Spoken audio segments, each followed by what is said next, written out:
It's a sight of ghoulish slaughter indeed.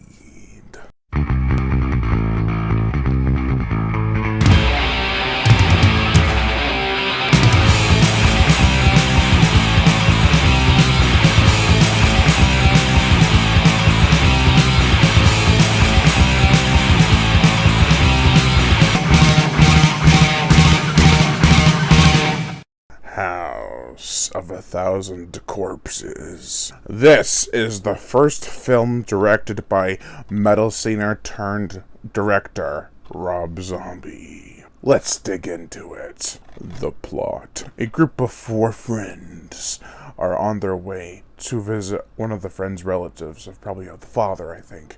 And they stop at each roadside attraction that really piques their interest.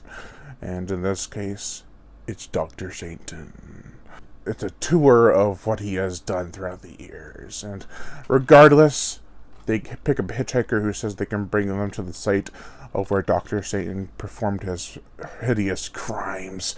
And it gets bad. Now it's a site of Texas Chainsaw Massacre style horror in this house of 1,000 corpses. It plays out like a nightmare, and that's perfect for what it was going for. But before we get into it, make sure to comment on, like, and share this video, as well as hit the notification bell to be updated every time I make a new video. Like my Facebook fan page and support me on Patreon. Even $1 a month will go a long way. Another thing about Patreon is that if you donate just $1, you will be given access to my kill count videos, sci-fi creatures music videos, and any new content I make that is like that I fear will be given age restrictions or copyright notices on my channel.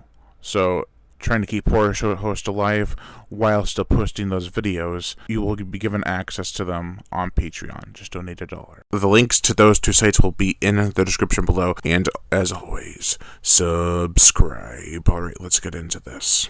There are definitely some interesting and stylish ways scenes play out in the film. Everything from split and reflection shots to scenes that barely feature any audio, besides some sound effects and a creepy song. This was definitely a wild movie, especially for 2003. I remember hearing about it and how shocked people were.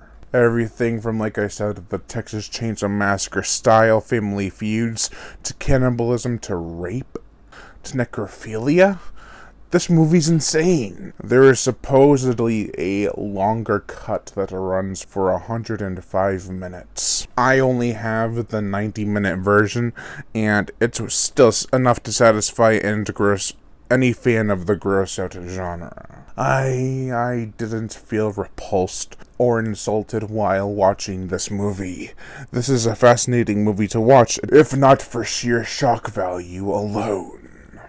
Getting into the film, the actors and actresses all do a solid job. We are first introduced to Sid Haig. Rest in peace. He plays arguably his most famous character, Captain Spaulding. He seems irregular and crude right from the start, but he soon turns to vicious killer within the blink of an eye. The whole opening scene is well done. It's kind of reminded me of From Dusk Till Dawn's opening, but with a bit of a twist. We are then introduced to our 4 main characters who are traveling across the country. They are pretty much interchangeable. They're into roadside attractions, some more than others, and as I said, they stop at Captain Spaulding's to go on those Dr. Satan ride. Well, actually, they could introduce Dr. Satan at Captain Spaulding's, you know what I mean. Among the 4 of them, and I was shocked, is Rainn Wilson from The Office TV show and The Meg. Seeing that blew my mind. I was like, that has to be him. Come on, let me look that up. It's him! Other recognizable faces include Walton Goggins from Predators, not The Predator. It's Predators from 2010, and The Hateful Eight. Harrison Young from Reptilian, aka Young Gary, and Crocodile Rest in peace. Karen Black from Trilogy of Terror and Killer Fish. Rest in peace. Speaking of Karen Black, she plays the mother, Firefly, who has her children, I presume. One named Tiny, played by Matthew McGrory. Rest in peace. Another one is Otis, played by Bill Moseley. He might be the father figure, I'm not sure. And Baby, played by Sherry Moon Zombie. That's right. Rob Zombie's wife. If you watch a Rob Zombie movie, get used to her. They're just a few out of the characters that make up this perverse property. All the characters are unique, and so the acting is brash, yet effective. Also, let it be said that this film is very colorful, moody, and atmospheric. The scenes within the house are well lit, and the shots outside in the night are ominous and effectively creepy. Speaking of creepy, the gore, the effects. Now, there isn't a ton of gore, but there is a lot of bloodshed. We get weird experiments that have corpses that are basically turned into taxidermy, with a combination of things like alligator and fishman. Both come to mind. There's some weird ones. It's a messed up movie for sure. Leatherface makes masks out of people's faces. Otis makes works of art out of human corpses. Simple enough, different enough, it works. The effects and sets are impressive, especially for a $6 million budget.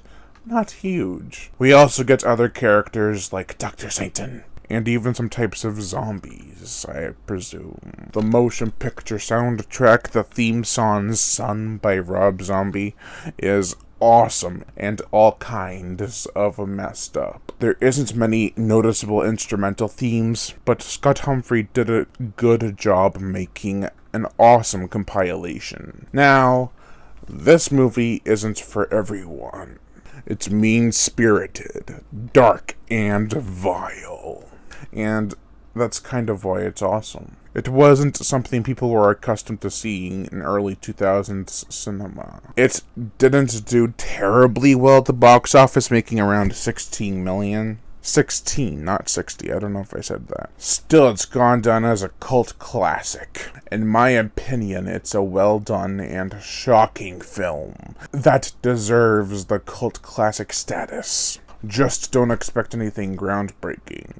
Overall, I give House of a Thousand Corpses a 3 out of 5. Thank you all for watching.